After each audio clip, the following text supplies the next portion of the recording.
Usines à l'abandon et quartiers résidentiels vides. Détroit, ville sinistrée, voici une réalité que tout le monde connaît.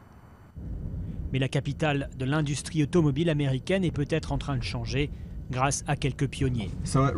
Artiste, Steve Coy a déménagé d'Hawaï il y a quelques années.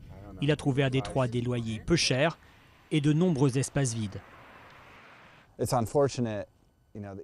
C'est triste ce qui est arrivé avec la crise économique. Mais cette crise a créé des opportunités pour les artistes et pour les entrepreneurs. L'état actuel de la ville a donné naissance à tout un tas de projets vraiment bien.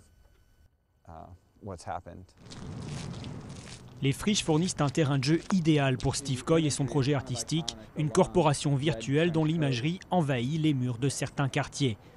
Mais au centre-ville, c'est une campagne de marketing pour réparer l'image de Détroit qui fleurit sur les façades.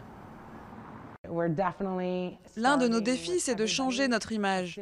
Tout le monde est convaincu que Détroit, c'est mort, qu'il ne reste rien ici. Mais ce n'est pas vrai. C'est l'heure du déjeuner et les cuisines sont en pleine effervescence. Ce jeune entrepreneur a quitté le soleil de Californie pour s'installer à Détroit. En un an, il est passé de 7 employés à 50. J'ai toujours voulu lancer une affaire depuis le lycée. J'ai toujours eu ce rêve.